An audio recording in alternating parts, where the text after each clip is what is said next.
여러분, 제가 지난 주간에 종합소득세 신고를 하였습니다.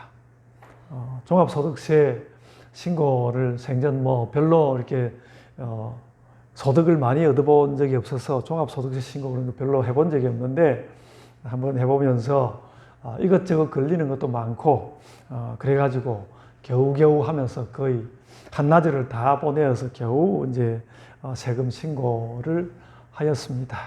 그러면서 느끼는 것이 그런 것이었습니다. 이게 나라라는 것이 이런 것이구나. 그러니까 국가가 세금이라는 것을 통해서 국민들을 돌볼 수 있는 방법이 많이 있습니다만 속속들이 모든 국민을 챙긴다는 것은 이런 세금 정도를 통하여서 그 어떤 나라에 필요한 것, 나라에서 국민을 챙겨야 되는 것, 그런 것을 하는 것이구나. 그런 것을 이렇게 챙기고요. 그러면서 오늘 우리는 하나님 나라, 이 땅 나라가 아니라 하나님 나라의 이야기를 오늘 살펴봐야 하겠는데, 하나님 나라의 이야기는 어떠한지 거기에 귀를 기울이고 오늘 말씀 가운데로 나아가야 할 것입니다. 오늘 바로 시작하자마자 9장 1절에 하나님 나라의 영광을, 권능을 너희들 중에 볼 사람이 있을 것이다. 이렇게 말씀하지 않습니까? 그 하나님 나라의 권능이, 그 영광이 어떤 것인지를 우리가 마음 가운데 보기 원하면서 오늘 말씀 가운데 나아가야 하겠습니다. 여러분, 오늘 이제 3절을 보시면, 본문 말씀 3절을 보면 예수님의 옷이 광채가 나고 희어졌다는 그 말씀을 따라서 저는 또 설교 제목을 희어진 나라를 보다 이렇게 정하였는데, 이것도 역시 하나님 나라의 영광에 관한 그런 말씀인 것을 깨달으면서 오늘 그 1절에 나온 말씀과 또 2절, 3절, 4절 가면서 나오는 그 영광의 실체가 어떠한지를 마음 가운데서 깨달았으면 좋겠습니다. 근데 여러분, 우선 저는 오늘 이 좀 죄송한 마음과 좀 조심스러운 마음으로 오늘 말씀 앞에 나아갑니다. 이 말씀, 오늘 9장 1절 말씀 때문에 그러는 것인데요. 9장 1절 말씀이 크게 난해하지도 않은 말씀인데 그것을 저 혼자서 오해하고 그래서 오해했기 때문에 여러분 앞에서 선명하게 말씀도 하지 못했다는 것, 그것을 여러분들 앞에 좀 고백을 합니다. 이 9장 1절 말씀을 좀 정확하게 여러분들에게 말씀을 드린 적이 한 번도 없었는데 이런 말씀입니다. 예수님이 무슨 말씀을 하셨는가 하면 제자 중에 몇 사람은 하나님 나라의 권능이 나타나는 것을 볼 것이다. 이렇게 1절에 말씀했거든요. 그렇게 말씀했습니다. 그래서 여기서 제가 무엇을 오해했는지 그걸 좀 말씀드리려고 하고요. 또 바르게 이해하는 것이 무엇인지도 오늘 지금 말씀을 드리려고 합니다. 그리고 또 왜 제가 그렇게 오해를 하였는지 하는 것들도 좀 생각을 해보았는데요. 그것부터 먼저 말씀을 좀 드리자면 일반적으로 제가 종말론에 대해서, 예수님이 말씀하신 종말론에 대해서 너무 예수님의 입장을 옹호해야 된다는 생각만 너무 많이 하고 수세적이었다, 그런 것을 깨닫게 되었습니다. 그래서 교회의 종말론을 지켜야 되는데 그 생각을 너무 심하게 했다는 것이죠. 그리고 이제 그러니까 종말론을 지켜야 돼, 이런 생각을 이제 들어가 보면 알겠습니다만은 그 생각과 함께 더 중요한 문제는 제가 이제 그런 생각을 하는 바람에 성경을 좀 더 정확하게 신중하게 읽지 못하고 늘 그냥 건성건성 이렇게 좀 읽었다는 것을 여러분들 앞에 제가 고백을 합니다. 제가 이렇게 여러분에게 이제 반성을 드러내는 이유는 여러분들도 마찬가지로 이 말씀을 잘못 읽을 수 있기 때문에 잘못 읽지 마시라, 그런 뜻으로 제가 잘못한 것에 대해서 이렇게 여러분 앞에서 부끄럽게도 고백을 합니다. 그게 뭔지 이제 살펴봐야 하겠는데, 그래서 우리가 내가 잘 모르거나 혹은 또 논쟁이 있는 부분일수록 성경에 무엇이라고 적혀 있는지를 또박또박 한 단어 한 단어 이렇게 잘 보아야 한다, 그런 태도로 우리가 기르자, 그런 말씀을 해둡니다. 제가 9장 1절 말씀을 오해한 것이 종말론 문제라고 아까 말씀을 드렸죠. 기독교 일반의 종말론과는 다른 종말론 주장들에 제가 너무 신경이 쓰여가지고 그래서 그런 종말론에 관한 말씀만 나오면 뭔가 그 교회의 종말론을 방어해야 된다 하는 생각이 먼저 떠오르는 것이 문제였습니다. 그래서 본문의 뜻에 주목하기보다도 교회의 종말론 딱 지켜내는 것, 거기에 너무 신경을 썼다는 것이죠. 아직 제가 무슨 말을 하려고 그런지 좀 잘 모르시겠죠. 목사님 뭐가 문제인데 그렇게 서론이 깁니까? 그래서 지금 이제 그 이야기를 좀 하려고 하고요. 먼저 제가 무엇을 오해했는지부터 이제 말씀을 드리겠습니다. 예수님은 오늘 본문 1절에서 이런 이야기를 했거든요. 제자들 중에 너희들 중에 어떤 사람은 죽기 전에 하나님 나라가 권능으로 임하는 것을 볼 수 있다 이렇게 말했습니다. 죽기 전에 하나님 나라가 권능으로 임하는 것을 볼 것이다 그렇게 말을 했는데요. 제가 이 말을 오해했습니다. 그래서 오늘 본문 1절을 여러분들도 정확하게 한번 보십시오. 본문 1절을 정확하게 한번 보십시오. 제가 1절 이제 문제가 되는 부분을 읽어드리면 내가 진실로 너희에게 이르노니 여기 서 있는 사람 중에는 죽기 전에 하나님의 나라가 권능으로 임하는 것을 볼 자들도 있느니라 그랬습니다. 제가 오해한 것은 뭔가 하면 그러면 좀 늦게 죽는 사람, 예수님이 일정한 때가 되면 오실 거니까 좀 늦게 죽는 자는 볼 것이고 일찍 죽는 자는 못 볼 것이다. 이렇게 이제 오해를 했다는 뜻인데요. 이 말씀은 그런 말씀이 아니라는 것이죠. 그러니까 어쨌든 이 말은 이제 하나님 나라가 임하는 그 모습을 어떤 사람은 볼 것이고 어떤 사람은 보지 못할 것이다. 그런 뜻이거든요. 그러니까 하나님 나라의 권능이 나타나는데 어떻게 누구는 보고 누구는 보지 못하는 일이 일어날 것인가 하는 것이죠. 그것은 하나님 나라가 완전히 실체적으로 하나님 나라가 완전히 실체적으로 딱 임해버린다면 그 일어날 수 없는 불가능한 일입니다.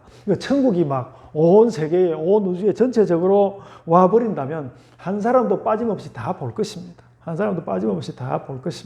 그런데 오늘 예수님은 그 천국이 어떤 모양으로 임할 것인지를 어떤 사람은 보고 어떤 사람은 보지 못할 것이라고 예수님 말씀을 하고 있는 것입니다.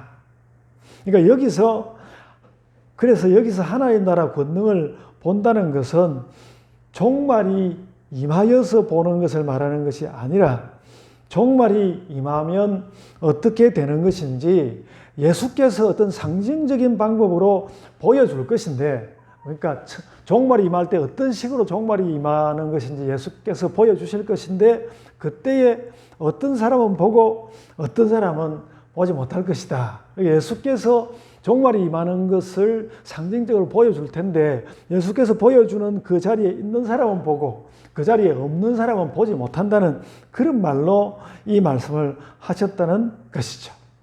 그래서 이제 여러분들은 그렇게 이제 또 질문할 수 있습니다. 아니, 목사님, 그런 상징적인 사건이 언제 있었다는 말입니까? 있었습니다. 그게 바로 본문 2절부터 나오는 말씀입니다. 본문 2절부터 나오는 말씀이 바로 예수께서 그 천국이 임하여 오는, 종말이 임하여 오는 광경을 상징적으로 보여주는 사건이라는 것이죠. 그래서 본문 2절을 보십시오. 본문 2절을 보면 그 2절의 내용은 이런 것입니다.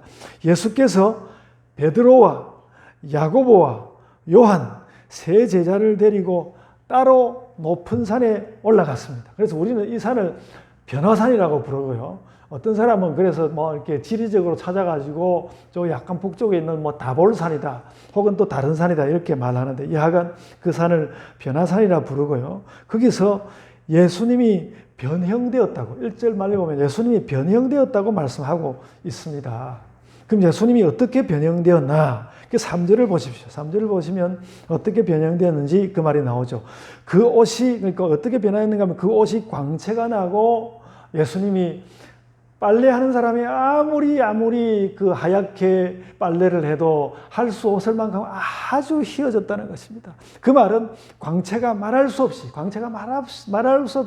맑고 희고 깨끗해서 이 세상에서는 아무리 해도 그렇게 광채나게 할 수는 없다는 그런 말이죠. 그래서 이어서 4절을 보면 예수님만 그렇게 하얗게 변한 것이 아니라 거기에 모세와 엘리야도 함께 나타났다고 말하고 있습니다. 이것이 바로 이 2절, 3절, 4절에서 말하는 이 말씀이 1절에서 말씀한 예수님의 예고라는 것이죠. 그러니까 예수님이 내가 그 하나님 나라의 권능을 너희에게 몇 사람에게는 보여줄 것이다. 그게 여기에 이미 나타났다는 것입니다. 그대로 예수님 예고대로 일어난 사건입니다.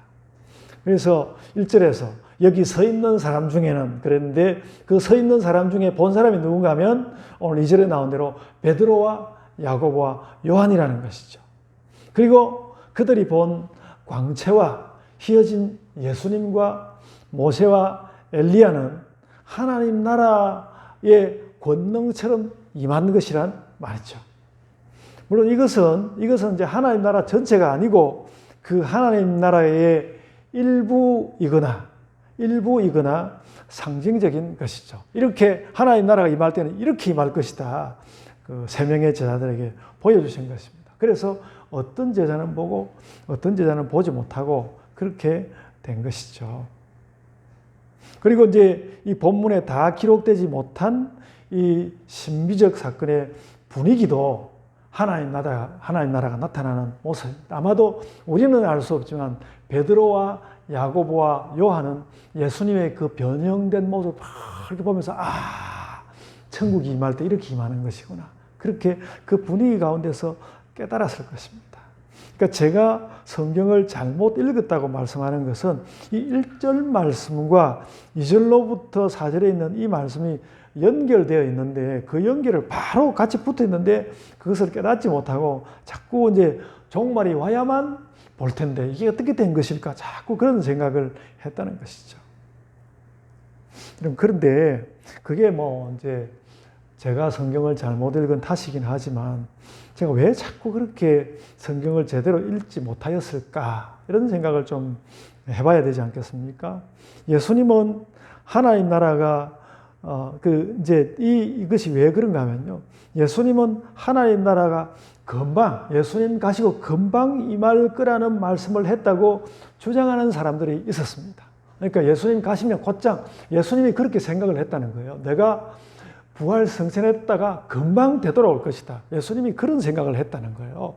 그런 주장을 하는 종말론자들이 있었습니다. 지금도 그렇게 주장하는 사람들이 있는 것 같습니다. 근데 우리가 보니까 하나님 나라가 금방 임하지 않았기 때문에 지금까지 우리가 이렇게 천국을 기다리고 있지 않겠습니까? 금방 임하지는 않았거든요. 그런데 이제 금방 임할 거라고 예수님이 그렇게 생각했다라고 주장하는 사람들이 있었단 말이죠. 그래서 이런 신학자들은 예수님이 부활 승천하신 후에 금방 재림할 것으로 생각했지만 예수님이 오해한 것이었고 그래서 말씀을 잘못했다 이렇게 말하는 사람들이 있다는 것이죠. 그래서 여러분 이제 막 머리에 쥐가 나는 이야기 이제 나오는데 이런 종말론을 뭐라고 부르는가 하면 이걸 철저종말론 이라고 부릅니다. 철저종말론이라고 부르는데 우리에게 밀림의 성자로 알려진 알베르트 슈바이츠가 대표적인 인물입니다. 그래서 예수님이 부활 승천하신 후에 재림과 종말까지 가까운 시일 안에 이 종말의 끝장을 본다. 그런 뜻으로 이걸 철저종말론이라고 부르는 것입니다. 근데 이제 아까 말씀대로 문제는 그런 종말이 실제로는 오지 않았다. 근데 그럼에도 불구하고 슈바이츠 같은 사람은 왜 그렇게 주장했는지 그런 논리와 이유 이런 것은 나중에 따로 말씀할 기회가 오면 좋겠고요. 하여간 여러분 의사로서 슈바이츠가 젊을 때 아주 젊을 때 한 30대 얼마 될 때까지는 신학자로서 이렇게 이름을 떵떵 날리고 딱 신학 그만두고 또 의술을 배워가지고 아프리카의 의사로 그 선교사로 가죠. 천재들만 할 수 있는 일입니다. 어쨌든 슈바이츠는 그렇게 훌륭한 인물이지만 성경 연구에는 이런 식으로 좀 무리가 있었다고 되게 판단이 됩니다. 저는 이런 주장, 그러니까 이런 슈바이츠가 하는 것 같은 이런 주장에서 예수님이 오해했다, 뭐 이런 말들에 대해서는 방어를 해야 된다는 생각을 늘 하고 있단 말이죠. 보통의 목사라서 그런 생각을 늘 하고 있었습니다. 그러니까 저는 기본적으로 예수님의 착한 제자입니다. 예수님이 그런 거 오해하지 않았을 텐데, 그렇게 착한 제자인데 너무 착하다 보니까 실수를 저지른 것입니다. 근데 그런 생각을 너무 하다 보니까 그런 본문이 아닌 것까지, 이 본문은 그런 본문이 아니거든요. 그런 본문이 아닌 것까지 방어해야 된다는 생각을 하고 그 생각에 너무 사로잡혀서 성경을 자세히 잘 읽지를 못했다는 것입니다. 우리 속담대로 자라보고 놀란 가슴, 소뚜껑 보고 놀란다고, 그 소뚜껑을 보고 이거 자라 아닌가? 제가 그렇게 이제 생각을 했다는 것이죠. 그래서 제가 성경 말씀을 잘못 읽었습니다. 여러분, 이거 너무 재미없는 종말론인데요. 그래서 이런 이제 철저 종말론 같은 이런 이론을 고쳐놓기 위해서, 물론 이미 있기도 했지만 이런 철저 종말론 같은 이론을 고쳐놓기 위해서 나온 그 대표적인 두 종말론이 뭐 어떤 게 있는가 하면요. 오늘 우리 신학 강의 시간은 아닌데 간단하게만, 또 전혀 이야기를 안 하면 또 아무 이야기도 안 한 것처럼 느껴지니까 간단하게만 말씀을 드리면요. 이런 철저 종말론 같은 것을 좀 고쳐놓기 위해서 조금 다른 입장에서 나온 두 개의 종말론이 있는데, 실현된 종말론이라는 것과 시작된 종말론이라는 것이 있습니다. 이제 우리 교회는 이 시작된 종말론을 정설로 보고 있는데요. 예수님의 십자가와 부활 승천으로 종말은 이미 시작됐지만 재림 때까지 종말 사건은 아직 끝난 것이 아니다. 이렇게 시작은 되었지만 아직 끝나지는 않았다. 그래서 시작된 종말론, 그렇게 말하고요. 교회는 대체로 그렇게 이해하고 있습니다. 반면에 이제 실현된 종말이라는 것은 굉장히 이제 예수님의 그 활동에 굉장히 강조를 두는 것인데요. 실현된 종말론이라는 것은 예수님이 왔을 때 이미 종말도 와버렸다. 다 왔다는 것인데, 근데 이것도 이제 종말에 대한 예수님의 영향은 크게 나타내지만 우리가 이렇게 종말을 기다리고 있는 거기에 대해서는 좀 설명을 못 해주는 그런 면이 있어서 좀 적절치 않아 보입니다. 그래서 교회는 일반적으로 종말이 시작은 되었지만 아직 끝난 것은 아니다. 그래서 영어로 already not yet, 그렇게 말하는 already not yet 하는 그 말로 늘 이 종말론을 불러왔습니다. 그래서 시작된 종말론으로 설명을 하려고 하는데, 근데 시작된 종말론으로 교회가 늘 그렇게 이야기하는데, 제가 그걸 지켜야 된다는 생각을 너무 하다 보니까 이것도 그 생각만 막 하고 있다가 그 있는 단어 하나하나를 자세히 안 보고 지나간 부분이 있었다. 그렇게 말씀을 드리는 것입니다.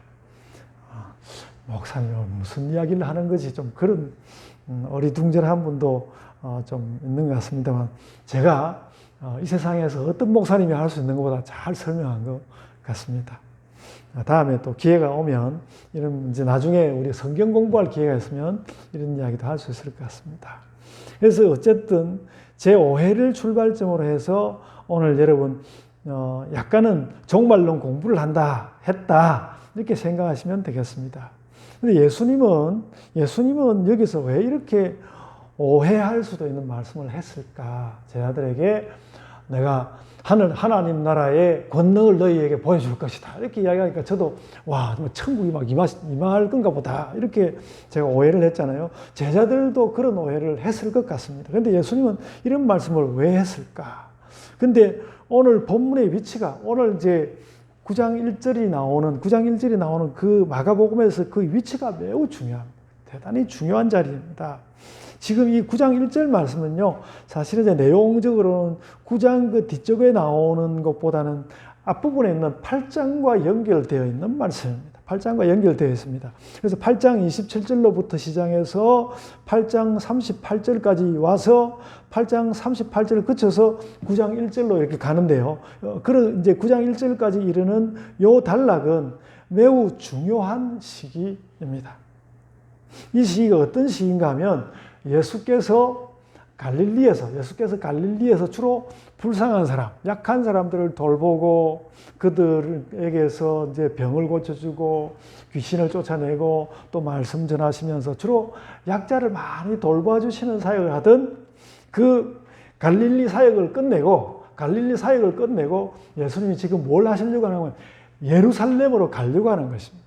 예루살렘으로 가는 것은 왜인가 하면 예루살렘에 있는 바리새인 그리고 서기관 이런 사람들과 싸우기 위해서 전투를 하기 위해서 가실 겁니다. 그래서 전투를 하기 위해서 가시려고 하면서 제자들에게 명백하게 이제 전투를 하러 가는 사람의 입장, 준비태세, 군대에서 준비태세라고 하는데 준비태세를 단단하게 하려고 이 말씀을 하시게 된 것입니다. 그래서 이제 이렇게 예루살렘을 향하여서 떠나려고 하면서 8장 34절에서는 뭐라고 말했는가 하면 8장 34절 한번 보십시오. 그 9장 1절보다 조금 앞에 있는 8장 34절에서 무슨 말씀을 했는가 하면 이제 예수님이 막 예루살렘으로 가는데 내 예루살렘에 가는 나를 따라오려거든. 그냥 예수님이 아니고 예루살렘 가는 나를 따라오려거든 십자가를 지고 따라오라고 말합니다. 십자가를 지고 따라오라. 이제 그러니까 내가 이제 갈릴리에서 사람들을 돌보던 이런 것들을 다 지나고 구원 사건의 메인 이벤트 예루살렘에 들어간다. 그렇게 들어간다는 것이죠. 그러니까 이제는 아무나 오지 말고 십자가를 질 수 있는 사람만 나를 따라오너라. 그 이야기를 지금 하시는 것입니다. 그래서 이제 예수님 자꾸 지금 8장 여기서부터 예수님 자꾸 십자가 이야기합니다. 그래서 지금 확인시켰던 대로 8장에도 십자가 이야기 나오고요. 9장에도 또 십자가 이야기 나옵니다. 그리고 10장에서 또 나옵니다. 계속해서 예수님이 아직 예루살렘 들어가기 전에 하여간 나하고 예루살렘에 함께 들어갈 사람은 십자가를 각오가 된 사람만 와라. 계속 거듭 계속 이야기를 하시는 거예요. 근데 예수님이 그렇게 십자가와 부활을 거듭 말씀하는 중인데 예수님 오늘 이 본문의 이 자리에서 십자가 그 고난의 의미를 그러니까 고통스럽더라도 어려울지라도 십자가를 진다는 것이 무슨 의미를 가지고 있는 것인지 무슨 뜻인지를 오늘 이 9장 1절에서 또 그 나머지 말씀에서 말씀하고 싶었던 것입니다. 그래서 당장은 예수님 이야기는 그런 거예요. 당장은 나에게도 십자가 내가 져야 될 십자가 있고 너희에게도 너희가 져야 할 십자가 고난이 오겠지만은 그것은 결국은 하나님 나라의 권능을 맞이하는 일이다. 하나님 나라의 영광을 맞이하는 일이다. 너희가 하나님 나라가 임하는 것을 보게 될 것이다. 그래서 너희 중에는 실제로 그 권능이 어떠한 것인지를 볼 사람이 있을 것이다. 예수님이 그러니까 그 십자가 이야기와 함께 이 이야기를 꼭 하고 싶었던 것입니다. 내가 너희들을 막 고난 가운데만 빠뜨리려고 하는 것이 아니라 결국은 너희가 이 영광 가운데 들어가야 하고 그 영광이 정말 어떻게 임할 것인지 너희 중에 몇천 내가 정말 증거가 되도록 내가 보여줄게. 그 말씀을 9장 1절에서 하신 것입니다. 그 말씀을 이렇게 하시고 9장 2절로부터 8절에서는 정말로 그렇게 하나님 나라의 권능이 임할 때 어떻게 되는 것인지 제자 중에 몇 명, 3명에게는 보여주는 그런 장면이 나오는 것입니다. 그래서 이 사건은 말하자면 하나님 나라의 권능을 예수님과 제자들의 고난에 대조시켜서 고난만 있는 것이 아니다. 장차 올 그 영광에 비하면 좋게 비교할 수 없도다. 이 고난은 그 말씀을 하신 것이죠. 그래서 나도 십자가를 지고 너희도 십자가를 지는데 이 십자가의 길을 지나면 하나님 나라의 권능이 올 것이다. 너희가 깨닫기 어려울 테니까 내가 그 영광을 보여줄게. 그리고 변화산 사건이 일어난 것입니다. 그래서 여러분 우리가 그 사순절 들어오기 전 사순절이 그 제2수요일 날 시작하는데요. 바로 그 전주일, 그 수요일 시작하기 바로 전주일을 무슨 주일이라고 부르는가 하면 성변화주일이라고 부릅니다. 교회에서 성변화주일. 예수님의 변화를 기억하는 것이죠. 그러니까 이만큼 중요한, 그러니까 십자가를 향해서 예수님의 고난을 향해서 나아갈 때에 예수께서 변화한 그 사건이 얼마나 중요한 뜻을 품고 있는지 그것을 교회가 기억하려고 그런 성변화주의를 보내는 것입니다. 대략 이제 2월 중에 보통 이 성변화주일이 오게 됩니다. 그래서 그 말씀을 잘 이렇게 깨닫고 넘어가야 하겠고요. 제가 이제 말씀을 여기서 끝내리는 건 아니고, 이제 그럼 예수께서 보여주신 그 하나님의 권능, 그 하나님 권능의 실제 모습에 대해서 좀 말씀을 해야겠습니다. 이미 말씀하지 않았습니까? 그 2절로 4절 말씀에 나온 그대로 얼마나 예수께서 휘어졌는지, 그 옷이 얼마나 광채가 나고 휘어졌는지, 빨래는 아무리 빨래를 해도 그렇게 빛나고 하얀 빨래는 할 수 없을 만큼 휘어졌다고 이렇게 이야기했고요. 그리고 엘리야와 모세가 그 자리에 나타나서 예수님과 더불어 말했다고 2절로부터 4절에서 말씀하고 있습니다. 여러분, 이제 그 하나님 나라의 영광을 이야기하려고 하면서 그냥 뭐 말하면 또 여러분들에게 또 좀 이해가 잘 안 될 듯하고 그래서 짧지만은 우리 세상 이야기를 잠깐은 해야 된다는 생각이 들었습니다. 아까 제가 이렇게 세금 갖다 내는 이야기를 했는데, 저는 물론 그래가지고 종합소득세 다 계산해가지고 딱 이렇게 올렸더니 저한테 돈을 한 6만 원 정도 돌려준다 그러더라고요. 그 세상의 권능은 그렇죠. 세상은 꼬마 한 6만 원 정도 돌려주는 그 정도인데, 우리 천국 가는 거는 6만 원 정도 돌려받는 그런 거하고 비교할 수 있겠습니까? 이건 그 세상하고 좀 비교해 보려고 하는데, 제가 이제 지난 금요일에 운전 중에 사진을 찍어가지고 우리 교회 톡에다가 그 하늘을 찍은 사진을 교회 톡에 올렸는데요. 하나님은 우리에게 원래 그렇게 좋은 세상을 주셨습니다. 그것이 좋았고요. 저는 연이어서 그런 생각도 합니다. 요즘 이제 제가 뭘 하느라고 이렇게 앉아 있다가 이렇게 보면 한 번씩 그런 생각이 듭니다. 그냥 나의 그 삶의 길이 앞으로 어떻게 펼쳐져 가든지 그냥 이렇게 주님을 생각하면서 있고, 내가 이렇게 이제 살아가고, 한 걸음 한 걸음 삶의 길을 나아가고, 말하고, 또, 대화하고 말이죠. 이렇게 하는 것이 그냥 좋다. 내가 이렇게 있다는 것이 참 좋다라는 그런 생각을 갖게 됩니다. 그래서, 내 자신을 이렇게 보고 느끼는 것이 좋다. 이것이 이 땅의 일이고, 하나님께서 우리에게 그만큼의 이 땅에서의 복락, 우리의 분복이라 하는 그런 분복을 우리에게 주신 것이죠. 좋단 말이죠. 이 땅도 그렇게 나쁘지 않은 세상이 분명합니다. 그러니까 요즘 얼마나 이 세계가 지금 환경적으로 어려워지니까 그린피스 같은 이런 데 나서서 지금 하나님께서 원래 주신 이 세상을 지키려고 얼마나 노력하고 있습니까? 그렇지 않습니까? 좋은 세상이란 말이죠. 그래서 저는 여러분도 이미 그런 생각을 하고 있다고 생각하고요. 그런 생각을 하지 못했던 분이라도 우리가 살다 보면 고난과 어려움을 겪게도 되고 그러지만은 우리가 사는 세상이 좋다는 거예요. 저도 지난 주간에 제가 하려고 하는 강의에 학생들이 안 들어와가지고 강의가 폐강이 돼버렸습니다. 너무너무 마음속으로 막 이렇게 속이 쓰렸는데 그래도 내가 살고 있는 세상은 좋단 말이죠. 요즘 소상공인 10명 중에 한 6명 정도가 폐업을 하거나 휴업을 해야 된다는 그런 생각을 한다고 하는데, 그런 것들을 함께 가슴 아파하면서 저도 또 제 자신의 아픈 부분도 있으니까 그런 것들을 생각하면서 그래도 제 자신을 느끼는 것이 좋고, 이 땅, 이 나라, 또 우리가 살고 있는 이 한국이라는 이 나라에서 사는 것 저는 좋습니다. 날마다 늘 그런 것은 아니지만 그런 날이 많이 있는 것 같습니다. 그래서 우리는 세상을 너무 아주 부인하면서 혹은 나쁘다고 당연하게 비평하면서가 아니라 감사와 좋은 평가도 함께 가지는 가운데서 본문이 말씀하는 하늘의 광채를, 오늘 하늘의 그 광채를 우리 안에 담는 것이 이게 오늘 성경 말씀에 딱 맞다고 생각이 됩니다. 예수께서도 그러니까 예수님께서도 그 당시에 바리새인들과 서기관들과 늘 다투고 그랬지만 그들이 또 초청하면 그래도 갔습니다. 갔고 그들과 함께 지내는 것도 예수님 나쁘게 여기지 않았습니다. 그들과 날카로운 각을 세우셨지만 모든 사람을 만나고 그들에게 또 사랑을 나누어 주셨습니다. 그래서 우리도 그래야 합니다. 우리도 그래야 합니다.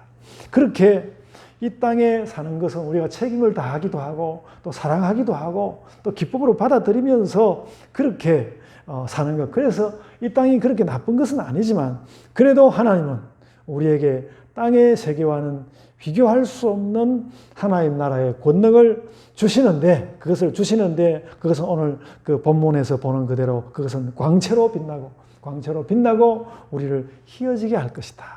그러니까 빨래하는 자가 아무리 잘 빨래해도 그렇게 할 수 없다는 것은 그 하나님 나라의 그 권능이 세상 나라가 아무리 애를 써도 세상 나라는 그런 나라를 만들어낼 수 없다는 뜻이 들어있는 것입니다.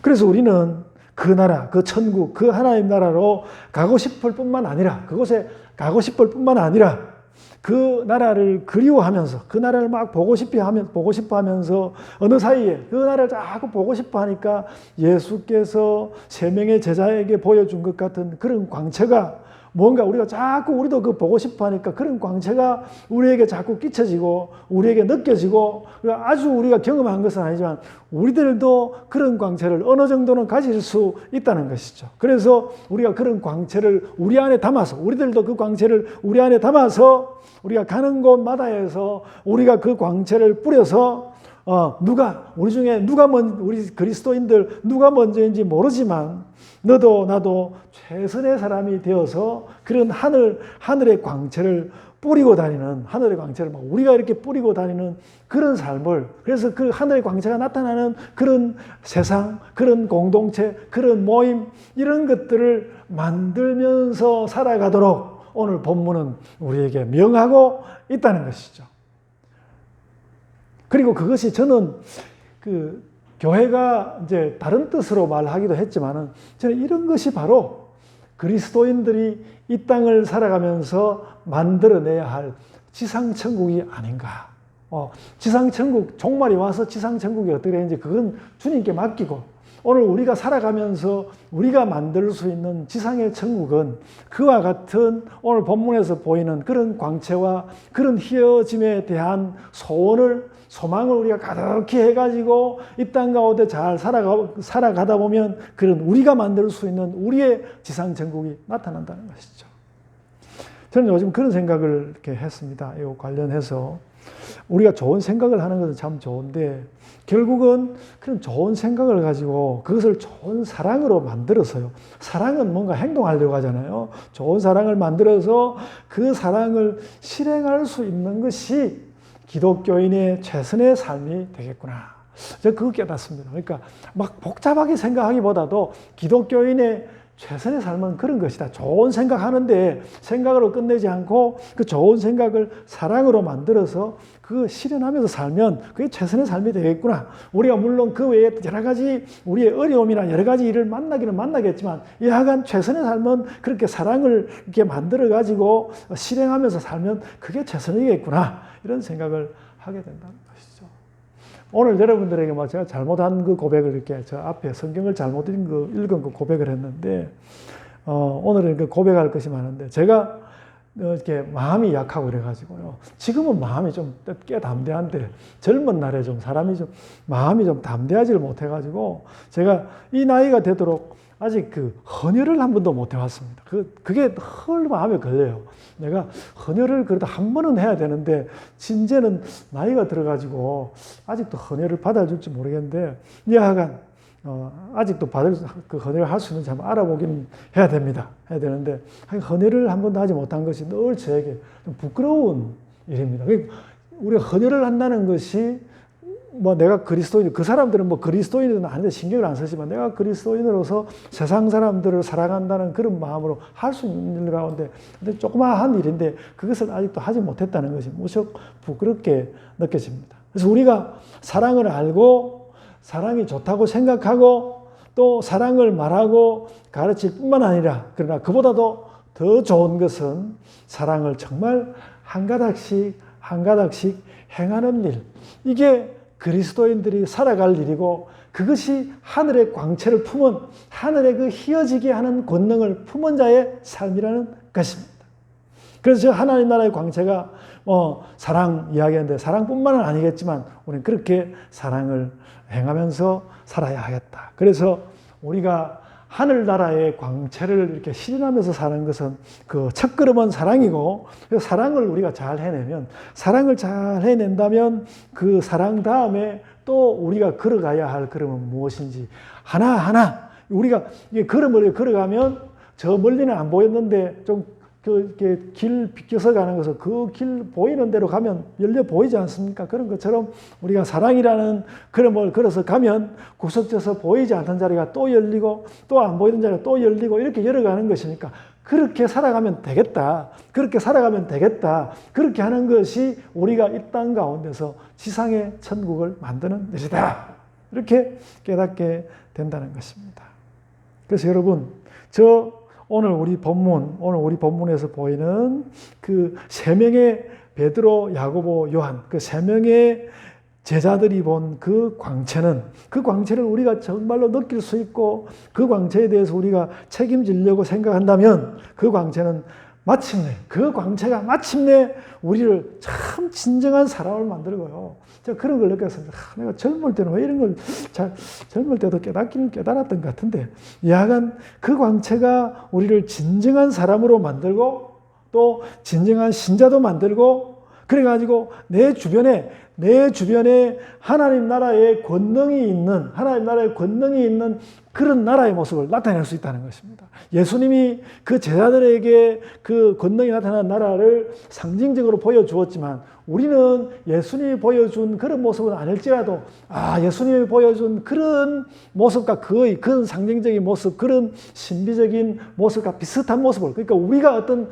그 신비의 색채를 사람들에게 보여줄 수 있는 그런 역사가 우리에게서 일어날 수 있다는 것입니다. 그래서 내가 그와 같이 지상의 천국을 만들 수 있다. 지금 이 말을 혹시 오해해가지고 우리 한국을 전부 지상 천국을 만들기 위해서 정치가가 되고 이렇게 하라는 것이 아니라, 내가 살아가는 삶의 그 자리에서 작지만 내가 참 천국 같은 빛을, 광채를 뿌림으로써 작지만 조그마한 공동체에서 또 가족 안에서 천국의 모습, 지상의 천국을 이룰 수 있다. 그렇게 믿는 것이 신자의 믿음이라는 것이죠. 믿음 있는 사람은 이런 것을 아멘하고 받아들인다는 것입니다. 이런 것을 두고 내가 하는 것이 아니라 하나님이 하시는 것이라고 말하면 더 좋다고 생각합니다. 하나님이 하시는 것이라면 하나님께서는 그 뜻대로 반드시 하실 것이기 때문에, 내가 아니라 하나님이 하시기 때문에, 그래서 나는 사랑하고 또 거룩해지고 그리고 좋아질 수 있다. 우리가 그런 믿음을, 내가 거룩해질 수 있다. 내가 하나님 나라의 광채를 세상에 뿌리고 다닐 수 있다. 그렇게 믿는 믿음을 가져야 하겠습니다. 이것이 바로 광채나는 희어진 나라를 본 사람들의 삶입니다. 오늘 설교 제목, 희어진 나라를 보다. 우리가 이 희어진 나라, 광채의 나라를 보았다면 그 나라의 모습을 세상에다 만들어갈 수 있는 그것이 신자의 모습이고, 그렇게 믿을 수 있는 것이 신자의 믿음이다 라는 것입니다. 그래서 여러분, 하나님의 광채에 도달하고 최선의 사람들로서 내가 가는 모든 것이 최선의 사람들로 그득한 그런 사람들의 그 사람들이 살아가는 마당들을, 그 어떤 공동체를, 마당들을 이렇게 만들어서 살아가자는 것입니다. 그래서 그것이 천국 그대로는 아니라 하더라도 천국의 상징을 만들어가는 것이고 우리가 만들 수 있는 지상 천국이라는 것이죠. 그래서 우리가 오늘 여러분에게 참 마지막으로 드리는 말씀, 우리가 이런 천국을, 그러니까 예수께서 어떻게 하면 제자들이 정말 천국을 제대로 느낄까 해가지고 세 명의 제자지만 그 변화산에서의 변화를 확 보여주지 않았습니까? 그렇게 더 제자들로 하여금 더 가까이 그 천국을 느끼도록 하려고 예수께서도 애를 쓰셨다면 우리들도 그렇게 천국을 좀 더 가까이 느끼기 위해서 애쓰고, 뿐만 아니라 내가 좀 더 주체적으로 이 일에 그냥 내가 이렇게 손 모으고 앉아서 주께서 보여주기만 기다리는 것이 아니라 이미 이렇게 제자들에게 보여주셨으니까 그 빛이 세상으로 드러나도록 내가 좀 주체적으로 그 천국에 대하여서 힘을 쓰면서, 그래가지고 그런 마음을 가지고 우리에게 한번 주어진 이 생애를 한번 잘 살아보자는 것입니다. 우리 예본교회가 그런 천국의 삶을 한번 잘 살아보는 그런 공동체가 되어야 하겠다. 그 말씀을 여러분에게 드리는 것입니다. 여러분의 삶에 하나님 광채가 환하게 비추어지기를 제가 소원합니다. 또 우리가 권력자와 부자와 지식인들을 넘어서 우리 모두가 천국의 빛에 가서 닿기를 소원합니다. 제자들이 그랬던 것처럼. 또 여러분, 우리의 육신에 연약하면은 하나님의 그 광채가 치유의 빛이 와서 닿기를 또한 소원합니다. 우리 교인들뿐만 아니라 우리 주변에 그런 사람들이 많지 않습니까? 그 모든 사람들에게 하나님의 그 치유의 광채가 가서 닿기를 소원합니다. 또 여러분, 당장의 삶이 힘겨운 가정에 하나님의 풍성하게 하시는 하나님의 광채가 또한 비치기를 소원합니다. 그렇게 해서 우리가 찬양과 감사와 은혜가 넘치는 천국, 그래서 우리의 삶이 천국 광채 안에서 살아가는 그런 삶으로 우리의 삶이 거듭나기를 소원합니다. 아멘. 이제 기도하시겠습니다. 주님, 은혜를 감사합니다. 주께서 이와 같이 환하게 제자들에게 그 하늘나라의 영광을, 하나님 나라의 영광을 보여주셨는데 저희가 잘 깨닫지 못하고 이 말씀 가운데 다가가지 못하는 시간도 있었습니다.